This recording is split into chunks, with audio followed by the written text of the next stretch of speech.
వాళ్ళకి లేదు. వాళ్ళు ఈ వేరే అస్త్రాలు వాడుకుని మనల్ని అధీనంలో తీసుకునే ప్రయత్నం చేస్తున్నారు. మొదటిది మనం చూసాం, టారిఫ్ యుద్ధం చేశారు మన మీద. అలాగే మన మీద మానవ హక్కుల ఉల్లంఘనను మొదలు పెడతారు. మన చర్చిలు దాడి చేస్తున్నారని, వీళ్ళు ఫ్యాసిస్టులని, వీళ్ళు హిందుత్వవాదులని ఇటువంటి అస్త్రాన్ని వాడతారు మన మీద.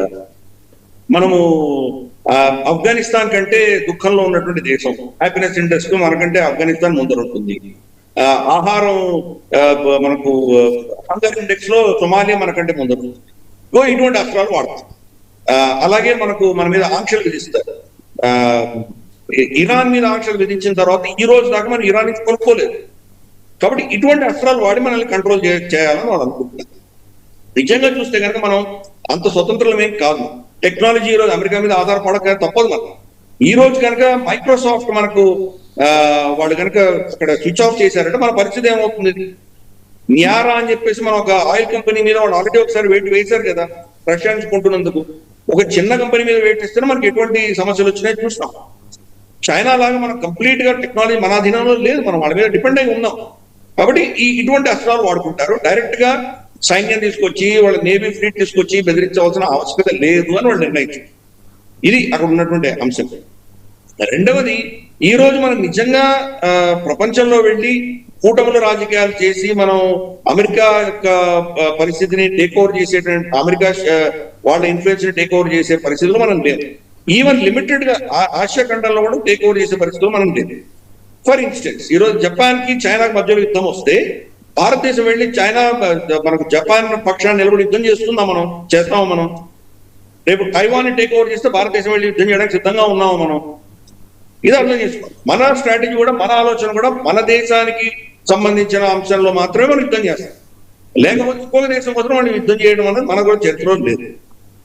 కానీ ఈ ఒప్పందాలు చేసుకోవడం వల్ల కొంత లాజిస్టిక్స్, కొంత మనం దీన్ని ఏమంటారంటే ఒక ఓవర్ పీరియడ్ ఆఫ్ టైం దీన్ని ఏదో విధంగా మనం కౌంటర్ శక్తిగా ఎదగచ్చు. ఫర్ ఇన్స్టెన్స్, యుద్ధం విన్యాసాలు చేస్తున్నాము, అస్త్రాలు ఎక్స్చేంజ్ చేసుకుంటున్నాము, టెక్నాలజీ ఎక్స్చేంజ్ చేసుకుంటున్నాము, ఇంటెలిజెన్స్ ఎక్స్చేంజ్ చేసుకుంటున్నాము. దీనివల్ల మనం ఎలా కంటైన్ చేయొచ్చు అన్నది మనం కొంత ఒక ప్రోటోకాల్స్ పెట్టుకుంటుంది. ఈరోజు ఫర్ ఇన్స్టెన్స్ మన దగ్గర ఉన్నటువంటి టెక్నాలజీ, జుగాడ్ టెక్నాలజీ ఏదైతే అంటామో అది ఏ దేశంలో కూడా లేదు. ఈరోజు జపాన్ లో ఉన్నదంతా కూడా నేటో టెక్నాలజీ, అమెరికన్ టెక్నాలజీ తప్ప దగ్గర ఏమీ లేదు. మన దగ్గర రష్యన్ టెక్నాలజీ, నేటో టెక్నాలజీ, మనకు మన సొంత టెక్నాలజీ, కొరియా నుంచి తెచ్చుకున్న టెక్నాలజీ, ఎన్ని టెక్నాలజీస్ ఉన్నాయి మన దగ్గర. వీటినన్నింటినీ ఇంటగ్రేట్ చేసుకోగలిగారు. ఆ కెపాసిటీ మన దగ్గర ఉంది. ఫర్ ఇన్స్టెన్స్, మనకు ఆకాష్ తీర్ అన్నది టెక్నాలజీ, ఇంటగ్రేషన్ టెక్నాలజీ. ఒక L-70 పాత 60 దశకంలో ఉన్నటువంటి field guns, anti aircraft గన్ల దగ్గర నుంచి తీసుకుని S-400 దాకా ఇంటగ్రేట్ చేసుకున్నాం. మనకు ఇజ్రాయెల్ కావచ్చు, ఫ్రెంచ్ కావచ్చు, జర్మనీ, ఎన్ని టెక్నాలజీస్ ఉన్నాయో అన్ని ఇంటగ్రేట్ చేసుకున్నాం. ఒకరొకరు మాట్లాడుకో. ఎందుకంటే ఇప్పుడు S-400 మనకు రఫైల్ తో మాట్లాడదు. ఈ రఫైల్ వచ్చేసి మనకు నేటో ప్రోటోకాల్స్ ఉంటాయి, ఇదేమో రష్యన్ ప్రోటోకాల్స్. ఈ రెండు మాట్లాడితే కనుక సీక్రెట్స్ లీక్ అవుతాయని భయం. పైన ఇంకో అస్త్రం పెట్టుకున్నాం మనం, ఆకాష్ తీర్ అని పెట్టుకున్నాం. ఈ రెండు ఆకాష్ తీర్తో మాట్లాడితే, ఆకాష్ తీర్ రెండుతో మాట్లాడితే. కాబట్టి ఈ యొక్క కెపాసిటీ మన దగ్గర ఉంది. ఆ కెపాసిటీ జపాన్ కి అవసరం ఉంటుంది. ఈ రోజు చైనా దేనికైనా భయపడుతుందంటే జపాన్కే భయపడుతుంది, అమెరికా అంటే భయపడదు. గతంలో వాళ్ళకి చరిత్రలో చూశారు, జపాన్ కెపాసిటీ ఏంటో చూశారు. జపాన్ యొక్క శక్తి వాళ్ళు కనుక తలుచుకుంటే ఏం చేయగలరో చూశారు. చిన్న దేశమా పెద్ద దేశమా అని పక్కన పెడదాం. చిన్న దేశమైనటువంటి ఒక తీవ్రమైనటువంటి యూకే, మనకు ఇంగ్లాండ్ ప్రపంచవ్యాప్తంగా వాళ్ళ స్థావరాలు పెట్టుకోగలిగారు. కాబట్టి చిన్నదా పెద్దదా పక్కన పెడితే కనుక రేపటి రోజు చైనాకి ఇంత కెపాసిటీ ఉన్నా కానీ కూడా జపాన్ అంటే వాళ్ళకి, జపాన్ దగ్గర కెపాసిటీ, వాళ్ళ దగ్గర టెక్నాలజీస్ అనేది చాలా విపరీతం, వాళ్ళ ఒక లెవెల్లో ఉన్నారు. మనకు చైనా ఏం చేస్తుంది అంటే నంబర్ గేమ్ ఆడుతుంది. టెక్నాలజీలో సుపీరియర్ టెక్నాలజీ లేదు వాళ్ళ దగ్గర, కానీ నంబర్ గేమ్ ఆడుతుంది. ఈ రోజు ఆల్రెడీ అమెరికా దాటిపోయారు. వాళ్ళకు ఉన్నటువంటి నేవల్ ఫ్లీట్ అమెరికా కంటే ఎక్కువ ఫ్లీట్ ఉంది వాళ్ళ దగ్గర. అందుకని మనకు అప్పుడు స్టాలిన్ చెప్పేవాడు, ఏమనేవాడు ఆయన, quantity also has a quality అని చెప్పాడు. నంబర్ గేమ్ ఆడతారు వాళ్ళ దగ్గర. సపోజ్ మీ దగ్గర చాలా అద్భుతమైన షిప్ ఉందంటే కనుక ఆ షిప్ను ధీటుగా వాళ్ళు 10 షిప్పులు పంపిస్తారు, సో 20 షిప్పులు పంపిస్తారు. నంబర్ గేమ్ లో తక్కువ టెక్నాలజీ ఉన్నా కానీ నంబర్ గేమ్ ఆడతారు. కాబట్టి ఈ నంబర్ గేమ్ లో భారతదేశం ఈరోజు జపాన్ కలిసి వస్తుంది. కానీ టెక్నాలజీలో జపాన్ చాలా సుపీరియర్ టెక్నాలజీ, చైనా కంటే కూడా చాలా సుపీరియర్ టెక్నాలజీ. కాబట్టి అందుకని ఈ యొక్క సమీకరణ అనేది మారుతుంది. భారతదేశంలో కూడా బహుశా మారాలి. మనది చాలా డిఫెన్సివ్ మైండ్ సెట్. మన సరిహద్దులు దాటి మనం ఆలోచన చేసేవాళ్ళం కాదు. మనం సరిహద్దులు చూస్తే మనకు అర్థమవుతుంది. మన సరిహద్దులన్నీ కూడా బార్డర్ ఫెన్సింగ్ మనం వేసుకున్నాం. మన శత్రువులు ఎవరు వేయలేదు, మన నేబర్స్ ఎవరు వేయలేదు. పాకిస్తాన్ బార్డర్ అంతా కూడా మనం ఫెన్సింగ్ వేసుకున్నాం. ఫెన్సింగ్ దాటి ఇంకా ఒక 50 మీటర్లు 100 మీటర్ల దాకా మన సరిహద్దు ఉంటుంది. కానీ అటు సైడ్ మీరు ఒక్క పాకిస్తాన్కి కనిపించండి. అలాగే ఎల్ఏసీకి వెళ్ళండి, మన వాళ్ళు మన పిల్లలందరూ గస్తీ తిరుగుతుంటారు, అక్కడ ఎవడో ఉండడు. అలాగే బంగ్లాదేశ్ తోటి డిఫెన్సివ్ మైండ్ సెట్ నుంచి మనం ఎదుగుతున్నాం. ఇంకా ఆ స్థాయికి రాలేదు. ఇప్పుడిప్పుడే మొదలు పెట్టాం. మనం 38,000 కోట్లు మనం ఎక్స్పోర్ట్ చేసుకున్నాం. మన చరిత్రలోనే 80 ఏళ్ల చరిత్రలో ఇది చాలా అద్భుతమైనటువంటి రికార్డు మనం. కానీ చిన్న దేశమైన సౌత్ కొరియా మనకంటే ఎక్కువ ఎక్స్పోర్ట్ చేస్తాం. మన దేశంలో నెహ్రూవియన్ సిస్టమ్ నుంచి కంపేర్ చేసి చూసుకుంటే ఈ రోజు మనం చాలా పురోగతి చెందాం. కానీ ప్రపంచంలో మనం ఎక్కడా లేం. మనం ఎదుగుతున్నాం. దానికి జపాన్ సాయం తీసుకుంటున్నాం. జాపనీస్ టెక్నాలజీ ప్లస్ మన కెపాసిటీ ఈ రెండు కలిస్తే కనుక ఒక దశకం 10-15 సంవత్సరాల తర్వాత బహుశా మనం ఇవన్నీ ఛాలెంజ్ చేసే కెపాసిటీ మనకు రావచ్చు.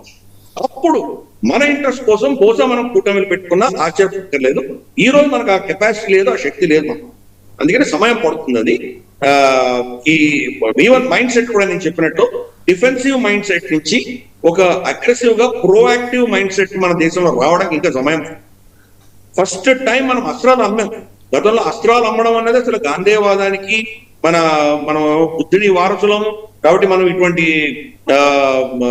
హింసాత్మకమైనటువంటి అస్త్రాలు అమ్మకూడదు అన్నటువంటి ఒక పనికిమాలిన భావజాలంలో ఉండేవాళ్ళు. మనకు సరిపడినన్ని మనం పెట్టుకుంటే చాలు, 42 స్క్వాడ్ రన్స్ మాత్రమే మనకు చాలు. ఇటువంటివన్నీ ఎందుకు పెట్టుకున్నామంటే డిఫెన్సివ్ మైండ్ సెట్. మన మినిస్ట్రీ పేరే డిఫెన్స్ మినిస్ట్రీ. అసలు దారుణమైనటువంటి డిఫెన్సివ్ మైండ్ సెట్ లో ఉన్నాం. ఇంకా మనం కంప్లీట్ గా బయటికి రాలేదు. వచ్చేటువంటి ప్రయత్నం చేస్తున్నాం. సమయం పడుతుంది. కాబట్టి ఇండో పెసిఫిక్ లో జరుగుతున్నటువంటి పరిస్థితులన్నిటి మీద కూడా భారతదేశం ఈ రోజు అమెరికాని రీప్లేస్ చేసే అవకాశం మనకు ఉన్నది. ఆ అవకాశాన్ని మనం చేజిక్కించుకోవాలంటే మన కెపాసిటీ మనం బిల్డ్ చేసుకోవాలి. ఆత్మ నిర్భరత పెంచుకోవాలి. ఈ రెండు కావాలి మనకు. డిఫెన్స్ ఇండస్ట్రియల్ కాంప్లెక్స్ మనది ఇప్పుడిప్పుడే పుంజుకుంటాం. ఇప్పుడిప్పుడే కొంచెం ఊపిరి తీసుకుంటాం. ఎక్కడా లే మన సీన్ లో ఇప్పుడే మనం పుంజుకుంటున్నాం. చైనా మనకంటే కనీసం ఒక 2 జనరేషన్ల ముందర వెళ్ళిపోయింది. దాన్ని క్యాచప్ చేయాలంటే సమయం పడుతుంది.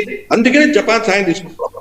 మనకు సివిల్ డిఫెన్స్ కోఆర్డినేషన్ అనేది మనకు ఈ రెండింటి యొక్క అనుసంధానం అనేది ఇప్పుడు కూడా లేదు.